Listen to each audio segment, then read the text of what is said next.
Europe 1, 21h, 22h30. Rendez-vous à l'hôtel. La liaison est établie, je pense qu'ils nous entendent. Mais je regardais ce qui est marqué. Il y a marqué Europe 1, vous êtes bien là, vous êtes arrivé, il n'y a pas de problème. Madame, monsieur, bienvenue à l'hôtel. Votre accueil me bouleverse. Approchez-vous du micro, s'il vous plaît. Ici, Europe numéro 1. Europe 1. Rendez-vous à l'hôtel. Michel Field.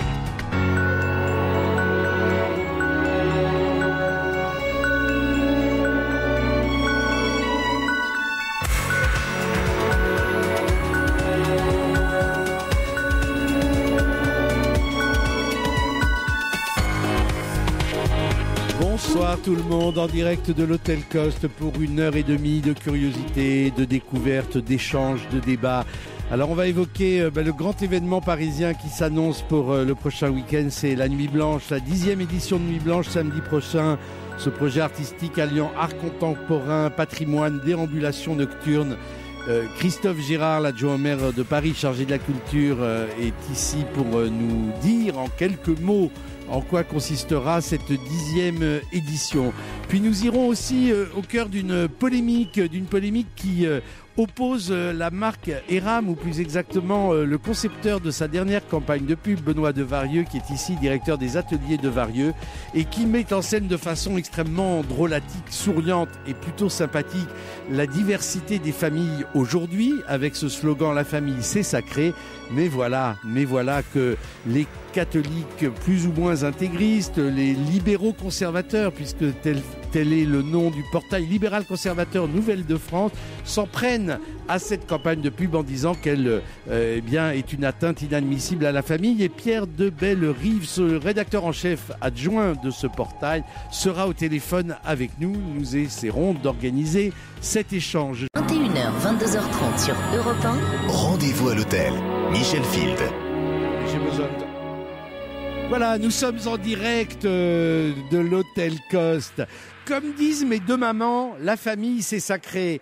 Comme disent mon papa, ma maman et la troisième femme de mon papa, la famille c'est sacré. Comme disent ma maman et son petit copain qui a l'âge d'être mon grand frère, la famille c'est sacré. Telle est la déclinaison que je croyais souriante et clin d'œil de la nouvelle campagne de pub d'Eram. Il faudrait être fou pour dépenser plus. Et c'est vrai que c'est une marque, pour les plus anciens autour de cette table, qui nous avait habitués naguère à des pubs un peu décoiffantes, provocantes, etc. Et voilà, Tipa, que ça choque un certain nombre de nos concitoyens, et notamment Pierre de Bellerive, rédacteur en chef adjoint du portail libéral conservateur Nouvelle de France, qui est au téléphone, et je remercie d'être avec nous. Qu'est-ce qui vous a choqué dans cette manière de mettre en scène finalement la réalité d'aujourd'hui de la famille ? Eh bien écoutez, je crois qu'il y a deux choses principalement qui sont choquantes. La première, c'est est-ce que c'est le rôle d'un fabricant de chaussures de prendre position sur un sujet de société, qui est le mariage homosexuel, l'adoption par les couples homosexuels, et après de venir jouer d'une certaine manière les vierges effarouchées en disant que nous on voulait simplement donner un message un peu décalé, on comprend pas toute cette publicité, alors qu'effectivement elle était voulue et souhaitée. Et la deuxième chose, c'est que on se demande pas un peu ce que peuvent penser les enfants en voyant cette pub. C'est-à-dire que le divorce, moi j'en ai vu, c'est pas drôle. Il y a souvent des pleurs. Alors ça fait peut-être rire et rame, mais souvent ça fait pleurer autour des gens qui divorcent. Et j'ai l'impression qu'on instrumentalise un peu la souffrance des enfants et on les instrumentalise uniquement pour faire du fric. Et j'aimerais savoir ce qu'Eram en pense. Pourquoi est-ce qu'Eram fait ça ? Alors, on va demander à celui qui a pensé cette campagne, Benoît Devarieux, de vous répondre. Bonsoir. Je suis un tout petit peu embêté parce que vous me prêtez des intentions. Alors, je fais un certain nombre de choses, donc j'ai commis ces publicités, mais les intentions que vous me prêtez ne sont pas là. On n'avait pas l'intention, effectivement, d'abord de faire un débat de société. On avait juste l'intention de montrer des familles singulières, certes, mais qui font partie quand même de la réalité aujourd'hui. Très bien, alors juste une seconde. Vous dites que vous n'avez pas l'intention de provoquer un débat de société, mais moi dans le communiqué d'Eram que j'ai sous les yeux, je vois que c'est une bonne occasion de relancer dans la rue le débat sur l'adoption par les couples homosexuels. Donc il ne faut pas dire le tout et son contraire. C'est vrai. Alors, c'est vrai que si vous avez lu ça dans un communiqué, c'est tout à fait maladroit. En plus, c'est moi qui rédige en général les communiqués ou qui les relis. Absolument.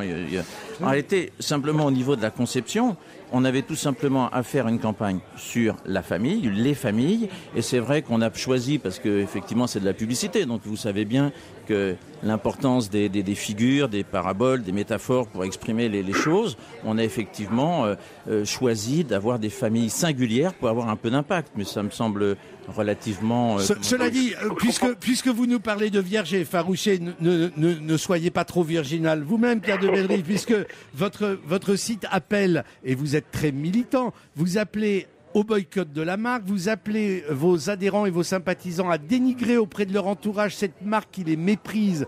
Le blog de Chrétiens Libres, qui n'est pas très éloigné de vous, qualifie la campagne d'ignoble et explique qu'on aura rarement vu une propagande dégénérée, antifamiliale et métisseuse, aussi grossière, aussi énorme.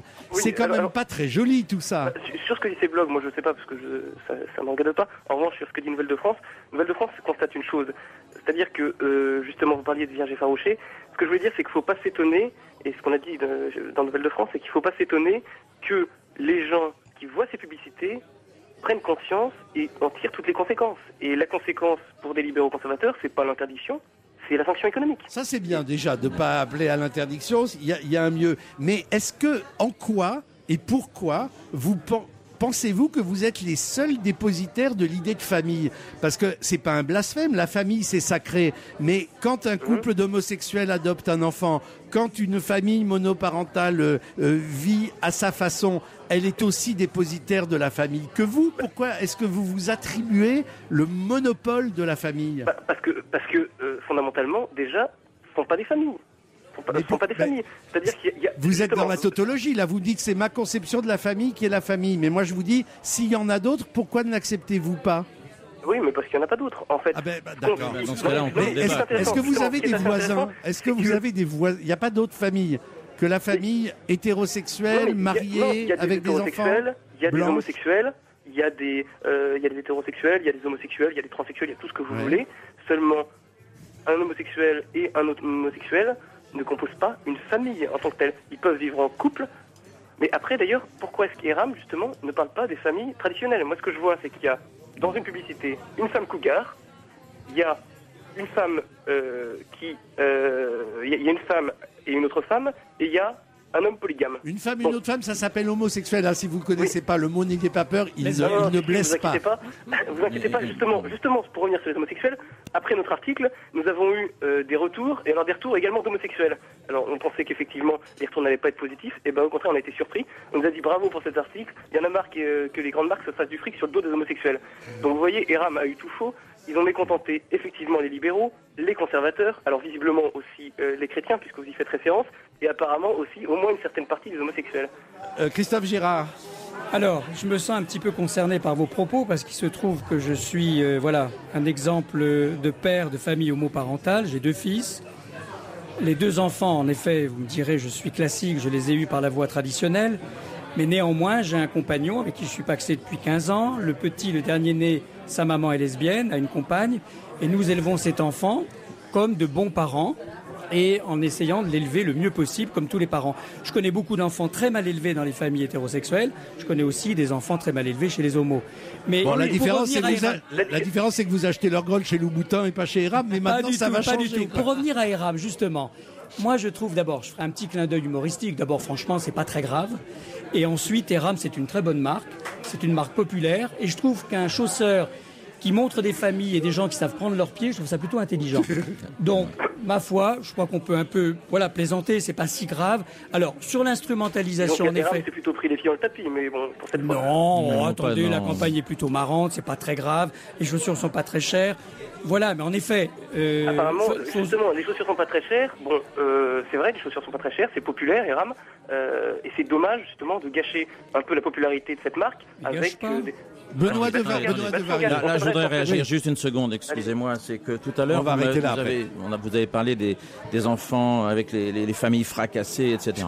Moi, j'ai été extrêmement surpris de voir que beaucoup de gens, justement, qui venaient de familles fracassées, qui avaient des problèmes visiblement très importants, étaient relativement réconfortés par le fait qu'une marque pouvait éventuellement avoir une attitude et leur parler. Et je suis surpris d'ailleurs, un peu surpris du bruit que fait cette campagne, et je regrette que ça soit simplement une campagne de publicité qui mette en évidence ce genre de choses, parce que visiblement les gens ont envie d'en parler et besoin d'en parler. Alors, écoutez, c'est vrai que... Un dernier, oui, qui veut intervenir autour de la table? Oui. Je pense que cette histoire, en fait, illustre très bien... C'est Olivier Malnuit. Alors, c'est Olivier Malnuit, grand seigneur. Je suis désolé, j'ai pas de compétences particulières sur le sujet, mais je voudrais juste préciser une chose. Ici, on est à Paris, entre journalistes et parisiens. Le monsieur qui nous appelle n'est peut-être pas forcément dans le même univers, dans le même monde. Je suis à Paris et je suis journaliste. Ah bon, très bien. Voyez, Ce que je veux pas me faire la voix des régions et de la France. Simplement, je pense que cette affaire illustre à quel point c'est une question de société sensible et complexe, et la campagne RAM visualise pour la première fois ces questions-là. Les Français sont prêts à en parler, ils n'ont pas d'avis définitif, faut pas se leurrer, la majorité des Français n'est pas pour l'adoption par les homos, simplement... Ah bon, très bien. Mais de toute façon, il n'y a pas que ça dans la campagne. Peut-être, tant mieux, mais... Est-ce que la majorité des Français est pour la famille polygame, par exemple? Est-ce que vous allez dire à votre femme, on va pas rentrer dans ce débat de société. Non, Pierre de Bellery, je vais vous couper la parole si vous continuez à parler sur ma voix. Gaspard Proust, vous vouliez intervenir? Non, mais après on va relancer le débat. Non, mais le problème, ce qui m'étonne chez Monsieur Pierre de Bellery, c'est moi ce qui me dérange, c'est plus qu'un enfant fasse de la publicité. Je suis étonné que c'est ça, c'est pas ça votre combat. C'est vraiment pour la défense de la famille. Un enfant qui sert à vendre un produit, c'est ça qui devrait vous déranger. Non, après, c'est-à-dire que vous avez déjà admis quelque chose. C'est très bon. Ce qui me gêne, une réponse. Elle touche également les enfants. J'aurais même tendance à dire que le message s'adresse presque directement aux enfants.